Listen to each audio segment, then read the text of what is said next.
Friends, welcome back to my YouTube channel. I'm back almost after a month.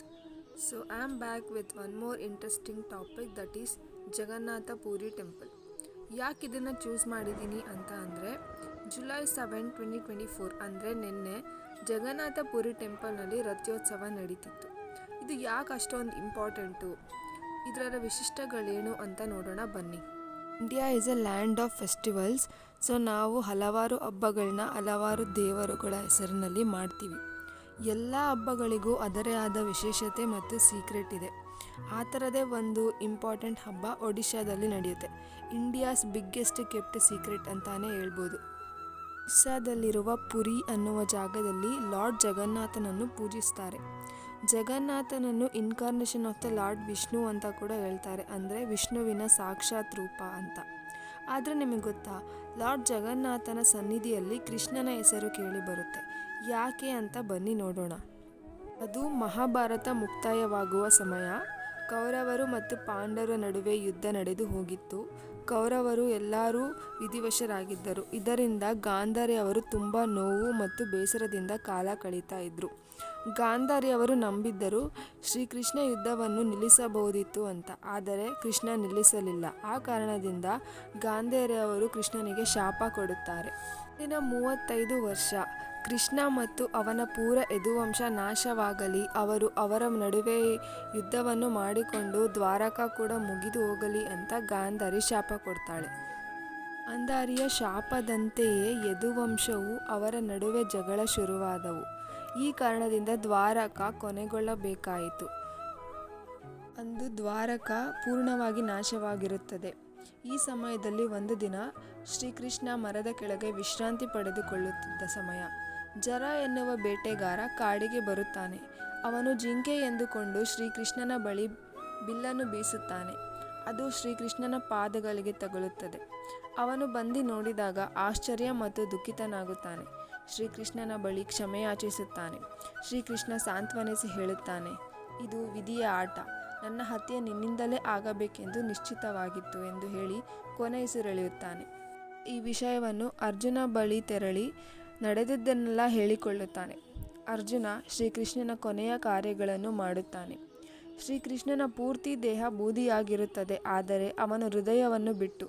ಶ್ರೀಕೃಷ್ಣನ ಹೃದಯ ಸ್ವಲ್ಪವೂ ಕೂಡ ಬದಲಾಗಿರುವುದಿಲ್ಲ. ಅರ್ಜುನ ಹೃದಯವನ್ನು ನದಿಯಲ್ಲಿ ಬಿಡುತ್ತಾನೆ. ಶ್ರೀಕೃಷ್ಣನ ಹೃದಯವು ನದಿಯಲ್ಲಿ ತೇಲುತ್ತಾ ಸುಮಾರು ವರ್ಷಗಳಾದ ಮೇಲೆ ಪುರಿ ಒಡಿಶಾದಲ್ಲಿ ತಲುಪುತ್ತದೆ. ಸ್ಕಂದ ಪುರಾಣಗಳ ಪ್ರಕಾರ ಜರ ಮರುಜನ್ಮ ವಿಶ್ವವಾಸುವಾಗಿರುತ್ತದೆ. ಅವರು ಬುಡಕಟ್ಟು ಜನಾಂಗದವರಾಗಿದ್ದರು. ಶ್ರೀಕೃಷ್ಣನ ಹೃದಯ ಅವರ ಬಳಿ ಸೇರುತ್ತದೆ. ಅವರಿಗೆ ಹೃದಯದ ಪ್ರಾಮುಖ್ಯತೆ ಅರ್ಥವಾಗಿ ಅವರು ಅದನ್ನು ಪೂಜಿಸಲು ಶುರು ಮಾಡುತ್ತಾರೆ. ಅವರು ಗುಹೆಯಲ್ಲಿ, ಅಂದರೆ ನೀಲಮಾಧವ ಎನ್ನುವ ಗುಹೆಯಲ್ಲಿ ಶ್ರೀಕೃಷ್ಣನ ಹೃದಯವನ್ನು ಇಟ್ಟು ಪೂಜಿಸುತ್ತಿರುತ್ತಾರೆ. ಈ ವಿಷಯವನ್ನು ಅವರು ಯಾರಿಗೂ ಕೂಡ ತಿಳಿಸಿರುವುದಿಲ್ಲ. ಒಂದು ದಿನ ಹೀಗೆಯೇ ಮಾಲವ ರಾಜ್ಯದ ರಾಜಕುಮಾರ ಇಂದ್ರದ್ಯುಮ್ನನಿಗೆ ಈ ವಿಷಯ ಗೊತ್ತಾಗುತ್ತದೆ. ಅವನು ಕೂಡ ಕೃಷ್ಣನ ಭಕ್ತನಾದ ಕಾರಣ ಅವನು ಆ ಹೃದಯವನ್ನು ಪೂಜಿಸಲು ಇಚ್ಛಿಸುತ್ತಾನೆ.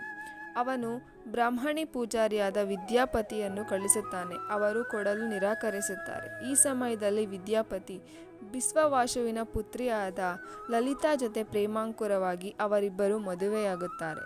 ವಿದ್ಯಾಪತಿ ಲಲಿತಾಳೊಂದಿಗೆ ಬೇಡಿಕೊಳ್ಳುತ್ತಾನೆ, ಶ್ರೀಕೃಷ್ಣನ ಹೃದಯವಿರುವ ಗುಹೆಗೆ ಅವನನ್ನು ಕರೆದುಕೊಂಡು ಹೋಗಿ ಎಂದು. ಲಲಿತಾ ಹೇಗೋ ಅವರ ತಂದೆಯ ಬಳಿ ವಿಶ್ವವಾಸುವನ್ನು ಒಪ್ಪಿಸುತ್ತಾಳೆ. ವಿದ್ಯಾಪತಿಯನ್ನು ಕಣ್ಣು ಮುಚ್ಚಿ ಗುಹೆಗೆ ಕರೆದುಕೊಳ್ಳಲಾಗುತ್ತದೆ. ವಿದ್ಯಾಪತಿ ಬಹಳ ಚಾಣಕ್ಯ. ಅವನು ಬರುವ ದಾರಿಯಲ್ಲಿ ಗಿಡದ ಸಸಿಗಳನ್ನು ಹಾಕಿಕೊಂಡು ಬಂದಿರುತ್ತಾನೆ. ಯಾಕೆಂದರೆ ಅವನು ಮರಳಿ ಬರುವಾಗ ಸಸಿಗಳು ಗಿಡವಾಗಿ ದಾರಿ ತೋರಿಸುತ್ತವೆ ಎಂದು. ಗುಹೆಗೆ ಬಂದ ಮೇಲೆ ವಿದ್ಯಾಪತಿಯ ಕಣ್ಣುಪಟ್ಟಿಗಳನ್ನು ತೆಗೆಯುತ್ತಾರೆ. ಆಶ್ಚರ್ಯಚಕಿತನಾಗಿ ನೋಡುತ್ತಾನೆ. ಶ್ರೀಕೃಷ್ಣನ ಹೃದಯದಿಂದ ಬರುವ ಆ ಅನುಭವವನ್ನು ಅನುಭವಿಸುತ್ತಾನೆ. ರಾಜ್ಯಕ್ಕೆ ಮರಳಿ ಇಂದ್ರದ್ಯುಮ್ನನಿಗೆ ಈ ವಿಷಯವನ್ನು ಹೇಳುತ್ತಾನೆ. ದಿನಗಳು ಕಳೆದ ನಂತರ ರಾಜ ಮತ್ತು ವಿದ್ಯಾಪತಿ ಗುಹೆಗೆ ತೆರಳುತ್ತಾರೆ. ಅವರು ಸಸಿಗಳನ್ನು ನೆಟ್ಟಂತಹ ಆಧಾರದ ಮೇಲೆಯೇ ಅವರು ಗುಹೆಯನ್ನು ತಲುಪುತ್ತಾರೆ. ಅಲ್ಲಿ ನೋಡಿದಾಗ ಆಶ್ಚರ್ಯವಾಗುತ್ತಾರೆ, ಏಕೆಂದರೆ ಶ್ರೀಕೃಷ್ಣನ ಹೃದಯವು ಅಲ್ಲಿ ಇರುವುದಿಲ್ಲ. ಅವರು ನೋಡಿ ತುಂಬ ಬೇಜಾರಾಗುತ್ತಾರೆ. ವಿಶ್ವವಾಸುವು ಮುಂಜಾಗ್ರತೆ ಕ್ರಮದಿಂದ ಶ್ರೀಕೃಷ್ಣನ ಹೃದಯವನ್ನು ಸ್ಥಳಾಂತರ ಮಾಡಿರುತ್ತಾನೆ. ಇದೇ ಸಮಯದಲ್ಲಿ ರಾಜನ ಕನಸಿನಲ್ಲಿ ಕೃಷ್ಣನ ಹೃದಯ ಪುರಿ ಜಾಗದ ಸಮುದ್ರದಲ್ಲಿ ಮರದ ದಿಂಬೆಯೊಂದಿಗೆ ತೇಲುತ್ತಾ ಇರುತ್ತದೆ. ಈ ಕನಸನ್ನು ಕಂಡು ಅವನು ಎಚ್ಚರಗೊಳ್ಳುತ್ತಾನೆ. ಕನಸಿನಿಂದ ಎಚ್ಚರವಾದ ನಂತರ ಅವನು ಸಮುದ್ರದ ಬಳಿ ತೆರಳುತ್ತಾನೆ. ಕನಸಿನಲ್ಲಿ ಬಂದಂತೆಯೇ ನೀಲ್ ಮರದ ತುಂಡು ಅವನಿಗೆ ಕಾಣಿಸುತ್ತದೆ. ಆದರೆ ಆ ತುಂಡನ್ನು ಅವನು ಎತ್ತಲು ಸಾಧ್ಯವಾಗುವುದಿಲ್ಲ. ವಿಶ್ವವಾಸುವ ಸಹಾಯದೊಂದಿಗೆ ಅವರು ತುಂಡನ್ನು ಎತ್ತುತ್ತಾರೆ. ನಂತರ ರಾಜ ದೇವಸ್ಥಾನ ಕಟ್ಟಿಸುತ್ತಾನೆ. ಶ್ರೀಕೃಷ್ಣನ ಹೃದಯವು ಜಗನ್ನಾಥನ ಮೂರ್ತಿಯ ಬಳಿ ಇಡುತ್ತಾನೆ. ಇವಾಗಲೂ ಲಕ್ಷಾಂತರ ಜನಗಳು ಆಶೀರ್ವಾದ ಪಡೆದುಕೊಳ್ಳಲು ಅಲ್ಲಿಗೆ ಬರುತ್ತಾರೆ. ಬೇರೆ ಬೇರೆ ಜಾಗಗಳಿಂದ ಅಲ್ಲಿಗೆ ವಲಸೆ ಬರುತ್ತಾರೆ. ವಿಶಿಷ್ಟ ಏನೆಂದರೆ ಪ್ರತಿ 12 ಅಥವಾ 13 ವರ್ಷಕ್ಕೊಮ್ಮೆ ಪೂರ್ಣಚಂದ್ರ 2 ಸಾರಿ ಬಂದಾಗ, ಅಂದರೆ ಆಷಾಢದ ಸಮಯದಲ್ಲಿ ಪೂಜಾರಿ ಶ್ರೀಕೃಷ್ಣನ ಹೃದಯವನ್ನು ಸ್ಥಳಾಂತರಿಸುತ್ತಾನೆ. ಇದುವೇ ಶ್ರೀಕೃಷ್ಣನ ರಥೋತ್ಸವವಾಗಿರುತ್ತದೆ. ಈ ಒಂದು ಸಮಯದಲ್ಲಿ ಪೂರಾ ಸಿಟಿಯಲ್ಲಿ ಯಾವುದೇ ಕೂಡ ಕರೆಂಟ್ ಇರುವುದಿಲ್ಲ. ಪೂಜಾರಿಗಳು ಕಣ್ಣನ್ನು ಮುಚ್ಚಿ ಗ್ಲೋವ್ಸನ್ನು ಹಾಕಿಕೊಂಡು ಸ್ಥಳಾಂತರಿಸುತ್ತಾರೆ. ಅದು ಬೆಳಕಿನ ಸಂಪರ್ಕಕ್ಕೆ ಬಂದರೆ ಹೃದಯ ವೈಬ್ರೇಟ್ ಆಗುತ್ತದೆ ಎಂದು ಹೇಳಲಾಗುತ್ತದೆ. ಇದು ಇಂದು ನಡೆಯುತ್ತಿದೆ. ಅಂದರೆ ಶ್ರೀಕೃಷ್ಣನ ರಥೋತ್ಸವ ನಿನ್ನೆ ನಡೆದಿತ್ತು.